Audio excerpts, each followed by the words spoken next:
So today we're going to be doing problem 4.43, and it says, an engineer is designing a fountain as shown, and will install a nozzle that can produce a vertical jet. How high, h, will the water in the fountain rise if Vn equals 26 meters per second at h equals 0? So to do this problem, we're going to be using Bernoulli's equation. Okay, let me type that out, Bernoulli's equation. Apologies if you can hear my keyboard slamming. Okay, so Bernoulli's equation. And basically a quick review of Bernoulli's equation is the pressure at a point 1 over gamma plus its elevation, z1, plus its velocity squared over 2g equals a constant. So in this case of this problem, we are going to want to apply Bernoulli's equation at 2 points. So I'm going to choose a point at the bottom of the fountain, 1, and a point at the top of the fountain, 2. So what do we know about these points? So what's the pressure at point 1? Well, since point 1 is exposed to atmospheric pressure, we know that the pressure at 1 equals 0, since it's equal to atmospheric pressure. So the gauge pressure is 0, so 0 gauge. And we can say the same thing about 2. Point 2 is exposed to atmospheric pressure, so P2 equals 0 gauge. Okay. So what's the elevation at point 1? Well, if we set our datum at point 1, then the distance between 1 and the datum is 0. So the elevation at the elevation at point 1 is 0. So how about the elevation at point 2 then? Well, the distance between point 2 and our datum, which is at point 1, is h, which is what we're trying to find. So now let's talk about the velocity at point 1. This one's pretty simple as it's given in the problem statement.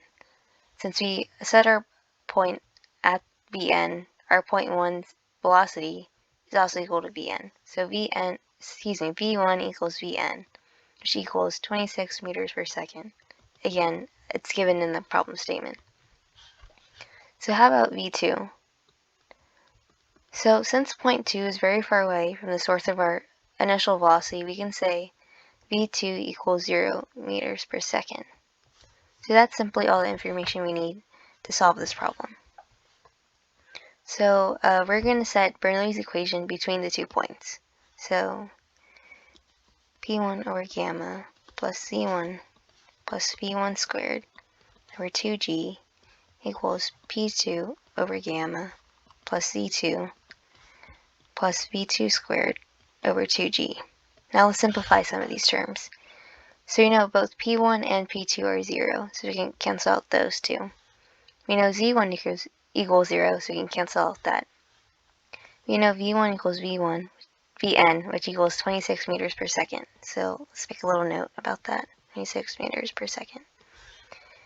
We know Z2 equals h, so let's make a note about that. And we know V2 equals 0, so we can cancel that term out. So now let's simplify this. So V1 squared over 2G equals h. So that's pretty much the whole problem, but let's plug in some numbers here. So 26 squared over 2g, and g is acceleration due to gravity, so we know that's 9.81. And once we solve for that with our calculator, we get, and then plug this in very quickly, we get 34.45 meters. And it's meters because it's just the height from point 1 to point 2, basically, since point 1 is at our datum. So h equals 34.45 meters.